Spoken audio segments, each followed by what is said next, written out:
Hello, everybody. It is Steve, your friendly neighborhood lawn gnome. Welcome back to another video over here on That's Comical. And if you happen to be watching and it's a Wednesday, happy new comic book day. Well, I'm very excited today because Cami is back with me to discuss a comic book that we were both very passionate about and had so many great things to say. And I am glad that I discovered this specific must be read because it really was worth our time. And I think it's worth all of your time too.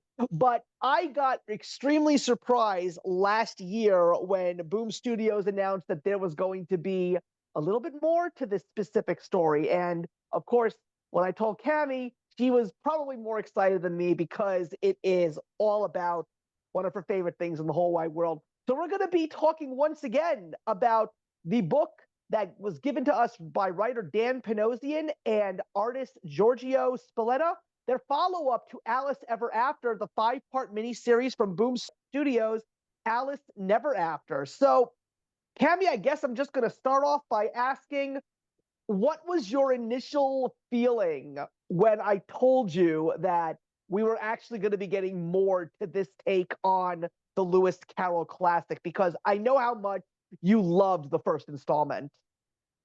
Oh, anything Alice, an extra of it is always a bonus for me. I was very excited because I thoroughly enjoyed the first run of this series. I was just very taken back by how much effort the author put into the details. I mean, very detailed details of Lewis Carroll and Alice Liddell, and just the whole feel of what Wonderland means to a true fan. So I was so stoked to revisit this world, and it did not disappoint.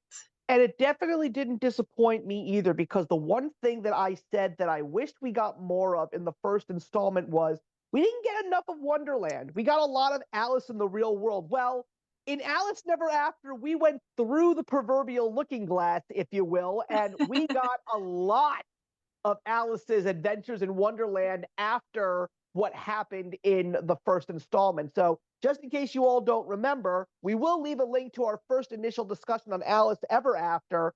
But at the end of the book, we find out in Alice Ever After that she has unfortunately gotten something not so great. She had been given a full lobotomy, and now she was locked in Wonderland for a somewhat permanent situation. And we now officially get Alice's adventure in Wonderland. And there is so many amazing things that I can say about this book, because I personally, even though I loved the first installment, it's always a difficult thing for a sequel to be better than its predecessor. And my God, did Alice Never After come up big. This was such an amazing installment. I loved these brand new 5 issues. And I just loved that there were so many subtle changes within the story. I mean, you get such a different art look, even though we still have the same artist on board. But we're in Wonderland. It's so much more bright. It's so much more colorful. Oh my goodness. Every single image that Alice spends in Wonderland is beautiful to look at, regardless of what's happening in the story, because even though everything is crazy in Wonderland, there still is very much darkness that looms. And we also see what's going on in the real world. It's not as prominent in these 5 issues, but still, every single time we come out of Wonderland to see what's happening while Alice is stuck there, we get to see some really great plot driving points. That's one of the few things that I love about the real world in this book. It's never dull. Every single time you're in the real world, there is a crucial plot point that moves the story forward. And that's something that you wouldn't necessarily expect in a general story all the time. But I'm so glad that Dan Panosian just hit all the right notes in every single issue of this brand new installment to his Alice rendition. Yeah, and I think that it's so poignant how he did do the writing in this instance, where we knew leaving our initial series how she did just have the lobotomy. Where were we going with that? And so for her to be trapped in Wonderland for this leg of the series just made it so much more magical and believable, because that really truly, I believe, is where Alice is right now. You know, that is where her mind is, that is where she is free, where she is able to speak freely. And I had so much fun reading these 5 issues because there was just so much whimsy to it, and the characters were a lot like Disney's Alice in this instance. There was a lot of very similar dialogue, at least for me as a fan, that I I picked up agree. on this. Yeah. Yeah, Um, I see where you're coming from.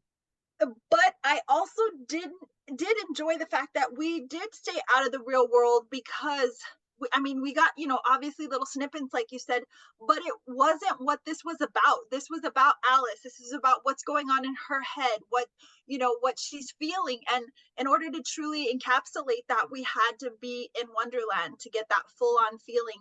And I really fell in love with her sister this go round, Edith. I just felt like she's her protector, and I felt like, if anything, Alice is going to be okay as long as Edith is in the world. Right. And we also got something a little bit different that we didn't get in the first book. We got a lot of interesting plot surprises, not necessarily plot twists, but a lot of surprises. So I want to talk about some of those. And as we go through it, we'll also see how the story progresses. So, of course, we all know that to a certain degree, we feel as if Alice is now officially in her safe place because in the first installment, in Alice Ever After, she's trying to get back to Wonderland. And now she's there. And she is given something that I don't think she expected because, as we all know in Lewis Carroll's classic, what is the main objective of the whole story with regards to Alice? It's about her not wanting to live in a world that she's currently living in. She wants to live in a world where she can do whatever she wants. Everything is nonsense. Everything is bizarro world. And yet, when she's in Wonderland, she realizes that if she wants this world, she has to take responsibility and really take charge. Well, oh boy, does she take responsibility in this book because she is officially the Queen of Hearts. I was like, when I put down that first issue and saw on that last page, I was like, wow, we're really going in this direction. I like it. I want more and I want it now. So, what did you think of that first little surprise? I was a little curious, for lack of a better word, where are we going with this? Because, we've seen many times how the Queen of Hearts plays out. We saw it in Tim Burton's version, where you had kind of the red versus the white queen, So I'm like, okay, how are we making Alice the actual Queen of Hearts? How is this going to play out? And it works for the chaos, because the Queen of Hearts is very chaotic. She's very unpredictable. Where I think my concern came in is the anger issues that the Queen of Hearts possesses is not at all the temperament of Alice. So I was very curious as to how that writing was going to play out. But it worked very seamlessly. And I think it really helped that she had this ongoing battle of wits, if you will, with the Cheshire Cat. And that really helped to encapsulate what the Queen of Hearts embodied for Alice. So I think that played very well into it. So let's talk a little bit about the Cheshire Cat because that's the character that is sort of within this specific story is pretty much her bridge to the real world as well because we all know that the Cheshire Cat is her father in this Wonderland. So what exactly do you think he's doing throughout this book? Is he testing her?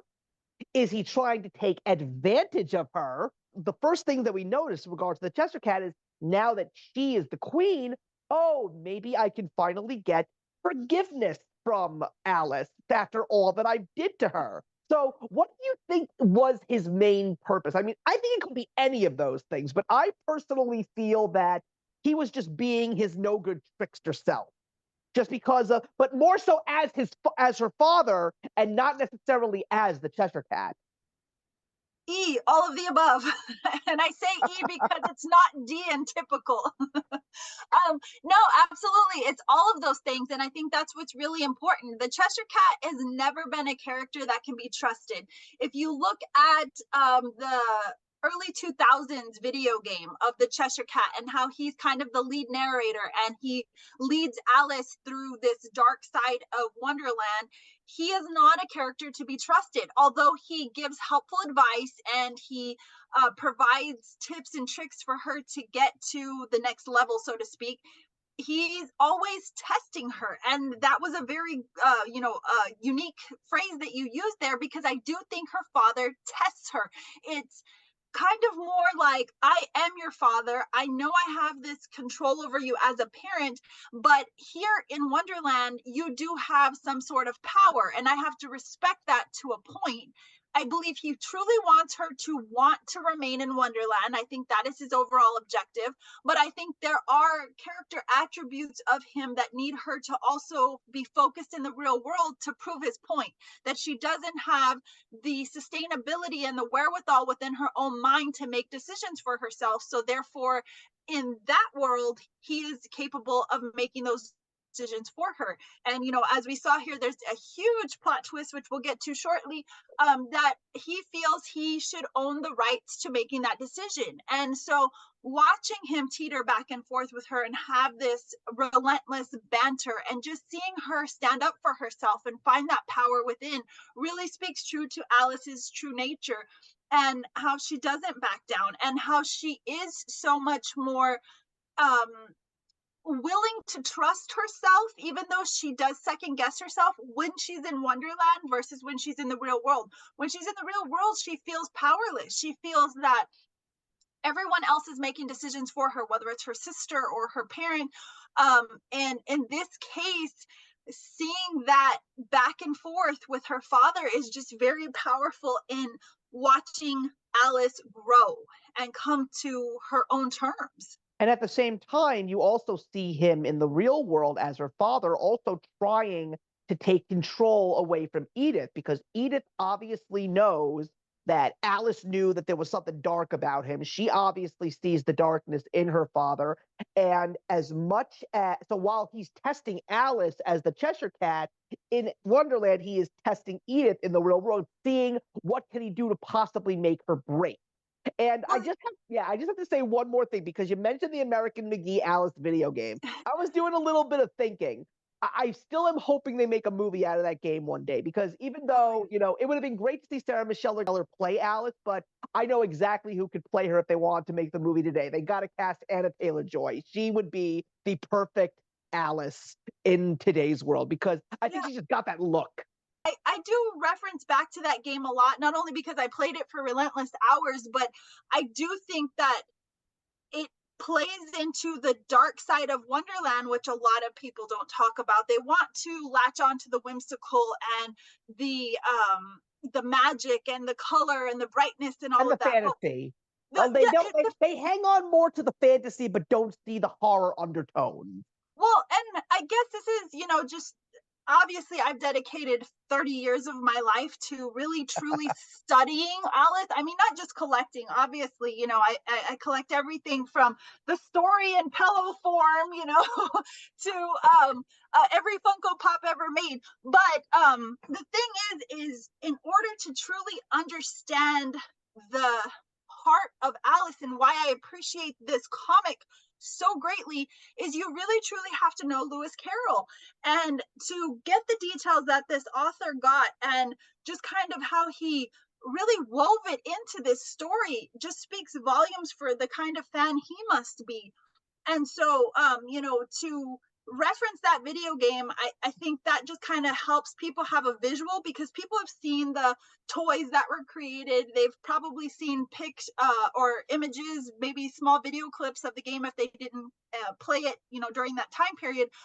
But it really just speaks to who the Mad Hatter was, who the Cheshire Cat really is, what kind of horrible person the Queen of Hearts really is, and who they were to Lewis Carroll. Lewis Carroll lived in Victorian era and saw the actual Queen Victoria and her reign and the things that she did that were not really spoken of and about children were actually poisoned. There were treats that were left for them because they were poor and she didn't want them on her street. You know, these are the things of Alice that we don't talk about. So when we see that dark whimsy, I really hone in on it, not just because of the horror person that I am, but it is the true undertone of Alice. And so you know, when you have a character that is so well flushed like Alice's father, which in a way I do see a little bit of Lewis Carroll's father in him. It's not super in your face because we don't know a lot about Carol's father other than he was very strict. The relationship between him and his wife was a little bit unknown. They obviously did have a good relationship, but I think that played in a lot to the person that Caroll became. So seeing this character kind of play into not only what potentially could be Caroll's father, as well as this really dark Cheshire cat, is really cool to watch. Yeah, So and I'm sure I so got way off track no, there that's from where okay. you were going, but That's okay. That's okay. So I'm glad that you think that it was a little bit of everything because then he basically sets Alice up for a very interesting challenge. Hence, another interesting plot twist. In order to be a queen, you must have a king. And that's yeah. when we get to issue number 3. And issue number 3, I think, probably was the most fun just because I think that Dan Panosian, I think, went above and beyond. He said, let me bring forth some of the kookiest characters that I can even muster, things that you've never seen in the book, along with some of the familiar faces that are all about. But oh my God, some of the things that I saw in that book made me laugh so hard because I was just like, wow, this is like, how in God's name is she? How is she going to have a healthy marriage with a goldfish? Like, how is she going to do that? Like, I don't know, but I give I Dan laughed out Panosian loud. props. I give Panosian props for going completely above and beyond because that's what Wonderland is all about. Get as imaginative as you possibly can. Book 3 was absolutely the best in my opinion. I laughed out loud so many times. I actually read it out loud just so I can enjoy the dialogue. The tiger, the goldfish. I mean, it was hilarious. The puns, the jokes, just the whole trying to court her. It was so incredibly funny and just so well executed. I was once again just completely hooked because I'm like, okay, I get it. There's a king and Alice. So obviously that was going to be played into. Where are we going with this? Who potentially could Alice marry, you know, because there isn't really a king. So I'm thinking that he's going to bring in this other character. And then he does this whole mirage with these 5 guys. And Tweedledee and Tweedledum were in there too. And That that's was just also kind of awesome. funny. It Yeah, I'm was like, wow. well, the So fact that they offered themselves as brothers was just phenomenal. yeah, and I just love the fact that it's like we're seeing Alice like saying, "Do I want to be the queen? Do I not want to be the queen?" And there's like some points where she's very much interested in having the power, and then she just doesn't want the responsibility, and it's just absolutely off the walls. And at the same time, there's some other interesting things that are going on in the real world, and one of the there are two important things that are happening. And again, this will be something that I'll leave at the end, but we have the head of the asylum is apparently getting out of jail, which is it's like a piece of the plot that is like it stands alone. Like we don't know what the significance is yet. And then the other thing is visiting the doctor that gave her the lobotomy and asking if this process can even be reversed. And I'm like reading that whole part of the story and I'm like, that's not scientifically possible. But then again, this is Alice in Wonderland we're talking about. What is it that the doorknob said? I said impassable, nothing's impossible. So I'm Exactly. like, that's what I keep saying. Like, I'm seeing all these outlandish ideas, and I'm just like saying, but it's Alice in Wonderland. Of course it's possible. No, absolutely. My brain is right there with you. Obviously, our human brain says the lobotomy isn't reversible, but in a way, we're hoping that it is, and she somehow gains that power in Wonderland and fights it through the other side. The Hulda thing that definitely has me a little curious. What's the take? Why is the dad so enamored with her? What kind of deal do they have? Obviously, she's prime evil, so is he. So, that totally makes sense. But the scientist that committed the actual procedure, he's just creepy. And I really like him as a character. I think he's very sharp and witty. And I think that the conversations that he and Edith have over tea are something to be admired. Again, that's the darkness in me. I really enjoy those conversations. But I want to know, what is his take? What is he striving at? But I think they alluded to he killed himself, so maybe that's the last that we're going to see of him, which is unfortunate because I was enjoying those conversations he was having with Edith, which obviously leads way for just one epic villain. So that's probably going to be Hulda, and we're going to see what she's capable of and what this new children's orphanage is going to offer for her as the horrible caretaker that she is. And I think another thing that I really appreciated about the book was the fact that towards the end, we really see a very big expansion of Edith's character. We actually Yes. dive a little bit into her life because we know how much she loves her sister and we know how much she wants to protect her. But at the same time, everything around her is not necessarily like crumbling, but they're starting to see a couple of cracks in the walls. Like her relationship with her, I keep forgetting if it was her fiance or her husband. I thought it was her husband. It's her fiance. They're planning their wedding. Remember, like she keeps putting those details off. Right. And now we're starting to see some cracks in their relationship because of the fact that he's not too thrilled about the fact that she is really focused on keeping her sister safe. He's like, I understand you love your family, but what about us? But you know something? That's just human nature. That's just relationships as they go. But that's when something interesting happens in Wonderland and something happens in the real world simultaneously. We discover that if Alice wants to really have a king, she wants to marry the one person in Wonderland that she truly felt that was someone that who could care for her. And I was like, wow, she actually wants to marry the White Rabbit. But she can. And we find out that the reason why she can, this is why I love this book so much, because when we find out why she can't marry the White Rabbit, we find out why he's always late. I loved that little surprise there. Why is he always late? Because he is the dad of a massive amount of children. I mean, 117 more or less. But is that something that's not surprising? You have to, I mean, like, we never saw the fact that the White Rabbit had a family, but at the same time, it's a rabbit. They're good at multiplying. We know that. So it made perfect sense. And when Alice discovers it, it's a very interesting reaction. And it's the fact that she's not necessarily angry or upset, but she's actually happy about the fact that he is leading his best life. And she admires that about him. And the fact that she's focusing on children in the real world, Alice's family discovers, and they don't know how, she is with child.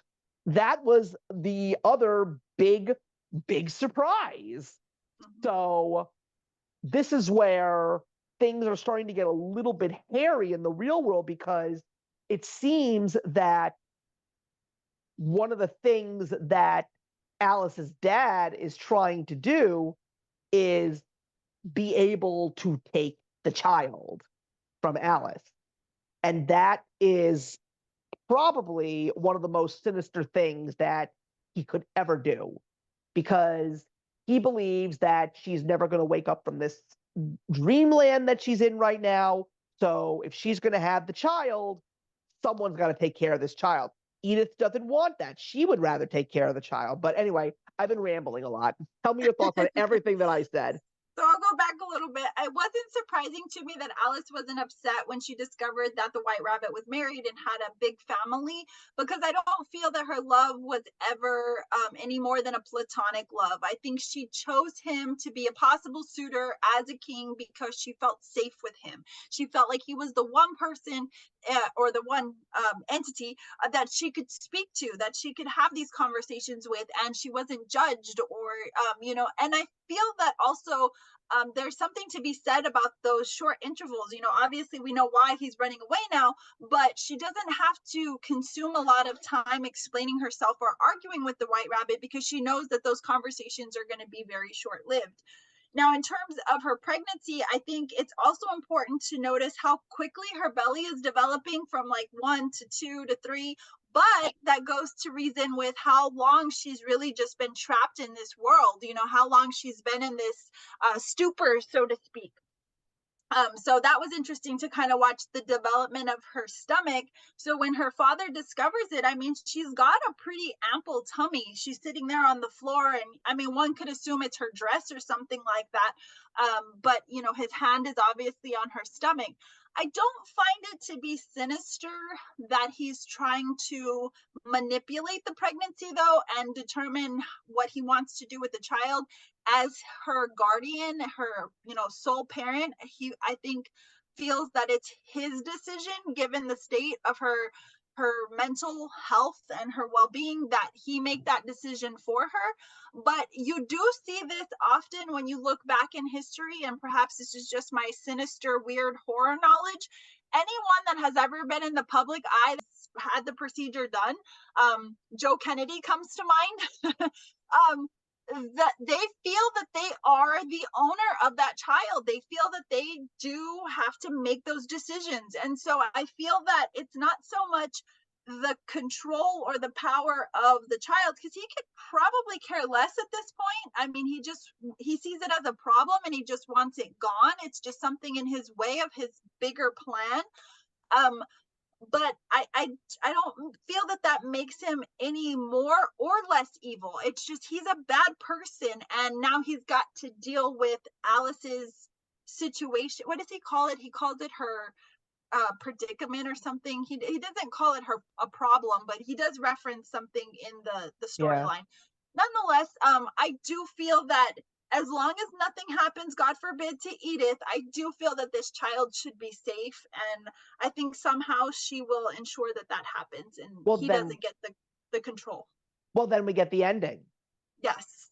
Alice miraculously wakes up Yes. and she seems to be completely with it. And I'm gonna guess it's because of all of the, once again, just like in the original story, she wakes up back in the real world. She takes everything that she learned from her adventure in Wonderland and basically is ready for the next step. So I gotta say, getting this second installment was definitely a big surprise. But clearly, Dan Panosian is trying to say that this story is far from over and there is still a little bit more left to tell. I would love to see this have a third installment. I think a trilogy would be absolutely perfect. The only thing that I'm not sure of is if we will, because at the same time, I'm feeling a little bit more positive than negative, because when Alice Ever After came out, I mean, I was reading it, I was enjoying it, but a lot of people, particularly in the YouTube community, were not really talking about this book. And the funniest thing is, you talk about the comic book industry right now, Western comics, and there's so much negativity towards it because a lot of people say that it's just going downhill. But the truth of the matter is, if you're having those kinds of ideas and you're speaking about those types of facts, you're not including the indie comics. You're not including the small labels. You say comics are having a problem, you're talking about Marvel and DC. End of story. You take a look at a book like Alice Never After, from Boom Studios. Boom Studios may be a small company, but they've got some titles that people are reading. I mean, God knows how many people are reading Something is Killing the Children these days. And all I know is that when I went to go get my copy of Alice Never After issue 1, apparently the manager of my local store forgot to put it on my pull list.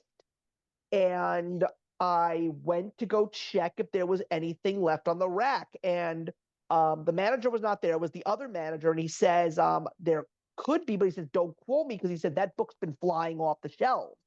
So clearly someone's reading it. Someone's reading it, and someone was reading it well enough for Alice Never After to come to us. So I would love to have that same hope that a lot of people did in fact read Alice Never After and will get a third, possibly final installment. Personally, I would love another 5 issues. I think we need them. I just wonder what the title would be. That's what I was gonna say. What are we gonna call this now? Because there's not a lot of play on that word anymore.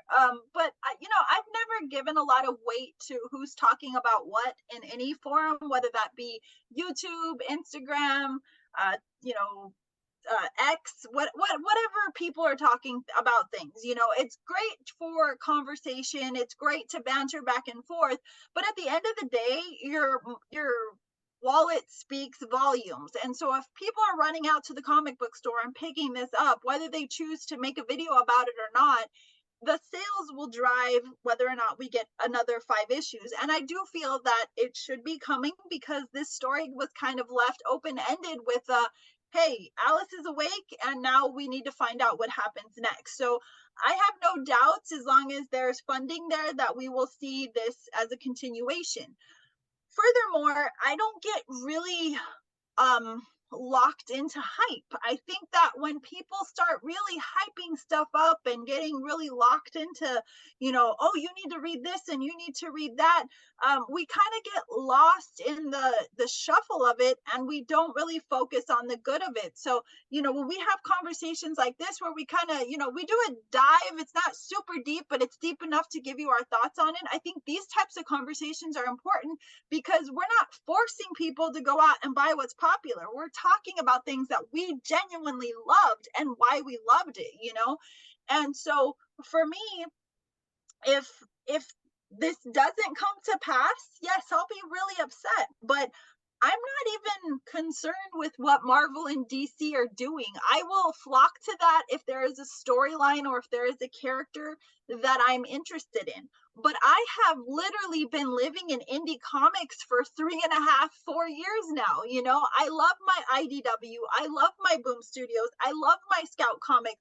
I love all of these labels that are not giving me superheroes, because I'm getting quality stories like Alice Ever After and Never After now. And these are the stories that I talk to people about. These are the ones that when people say, hey, do you have a comic suggestion for me?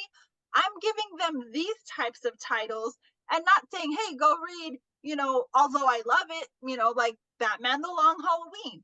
It's a classic. It's out there. A million people have talked about it, but I'm not going to sell it because it doesn't need to be sold. This beautiful series needs to be sold. This is what people need to be talking about, You're So absolutely right. that's just how I feel about it. And that's the same thing. And that's the exact same way that I feel, because again, I love my superheroes. So if you really follow the hype, you're either going to get your expectations completely taken away from you. But to a certain point, I'll tell you what's really funny. So Marvel announced that they're bringing back their Ultimate Universe from the 2000s. And they announced Ultimate Spider-Man #1. It's basically a Spider-Man that's not in the continuity of Marvel. It's in a different universe. And I read the story that was supposed to announce this universe, and I thought the story was okay. I mean, the writer is good. It's Jonathan Hickman. So I said to myself, you know what? I don't want to read any of these brand new Ultimate comics. So I let Ultimate Spider-Man #1 get away. I almost missed out on a great comic. The hype was real, Cammy. I'm not kidding. I didn't get the A cover. I actually had to go out and find anything that I could get my hands on because now that A cover first printing of Ultimate Spider-Man is on eBay now for like $50 or more. Like people loved it. Like it sold out everywhere. And I read it. It's great. I really, really liked it. So that was the one time where I didn't let the hype get the best of me and I almost missed the boat. So, but I'm not going to be adding every single new ultimate title to my pull list. I am going to get the Ultimate Black Panther story because it just seems interesting to me, but I don't know how far down that rabbit hole I'm going to go. We will talk more about the original Marvel Ultimate Universe, but I'm not done yet. I'm not done yet. I'm sorry. But I agree with you. If I'm going to recommend comics to people, Alice Never After is another one. I would recommend Beneath the Trees Where Nobody Sees. I would recommend Wild's End. I would recommend The Sacrificers. Like I would recommend all of these non-superhero books, just books that are just cool stories with cool characters, and they're being written and drawn by some of the most well-known and sometimes up and coming in the business. So that's really what it is. I think the real thing that the Western comics are lacking right now is word of mouth. A lot of people are not spreading the word about non-superhero books. But I just want to speak to your FOMO real quick before we get too off the topic. I think that that's the society that we're driven in right now. It's very consumer conscientious where, oh my God, you have to go and get this right now. And if you don't get it, you're going to miss it. I couldn't tell you how many times I've played that game, but I don't play that game anymore. And here's why. I get that a comic book can be hard to find after its first printing, and you may not want to pay 50, 100, hundreds, thousands of dollars later on if you miss out. My thing is this though, you have so many different types of forms of media. If you don't get your hands on a physical copy right away, you can always go the digital route. You can use your local library, and I think that we need to be speaking to that a little bit more, because I think that we get so wrapped up in you need to go out and buy this, but not everybody has the means to do that. And even if you miss out, it's okay. Steve, I have all 13 original issues of The Long Halloween. They're in beautiful, impeccable condition. I got them years after they were, hyped. So the thing is yes, you might miss it in the first go round, but that doesn't mean you can't find it later and possibly at a reasonable price. As a collector, there is hundreds of things that I have collected in various categories that at some point I'm like, you know what? I'm not really loving this anymore. So I put it online and I get rid of it, and it's going to go to the next person who's going to love it just as much as I did. And either I'm going to get what I put into it, or I'm going to get more out of it, or I'm going to get less. It's just the adventure of collecting. So we need to stop the FOMO fear and let people know, hey, if you can't physically pick this up now, it's okay. It's available at, your library. It's available digitally, and we need to start utilizing those resources. Now, obviously, you are a collector of physical, tangible media. We've talked about this many times on your channel, this channel, my channel. And the thing is yes, if you are a collector of comic books and that is what you seek, then by all means, go out and get it when it's available at a reasonable price, so you're not paying a markup possibly later. But if you can't afford it, or you don't have the means right now, or something is more important, or you're saving for something else, it's okay to do it another way. We need to stop the fear of the FOMO in 24. Yeah, that's all I'm true. saying. I mean, that's the only thing. I mean, I don't necessarily think it was FOMO. It was just like I just wanted to say it was like if the story was really that good, I want to read the story. And if I want to read the story, I have to at least get a first printing. That's just the way I am as a collector. That's the tangible collector that you are, and you are a very avid comic book collector. I do collect comic books. I have quite a few boxes now. Not my anticipation as a comic reader, but I am not going to get so wrapped up in If I don't get it today, maybe I'll get it a couple years from now. I don't, there's so much out there that I haven't consumed yet. There's so much out there that I have not even, it hasn't crossed my path or my radar, that I'm going to find something somewhere and somebody's going to forget that whatever you're talking about right now is important, and they're going to put it on for $5 or, Yeah. whatever. So the thing is I don't get consumed with it because I'm perfectly okay with doing digital today and looking for physical tomorrow. So I just think more people need to be calm about the fact that it's okay if you don't get it right now, but hey, we're telling you this is a really cool story. So if you can't go out to your comic book store and pick up these 5 issues, it's okay. Go ask your local library to put them in their Yeah. inventory and read them there, And because there'll we be need to trades. support cool things like that too. And there'll be trades eventually as well. Absolutely. And that's another big Yeah. thing. There's nothing wrong with the trade. A trade is a lot more durable and it looks good on the shelf.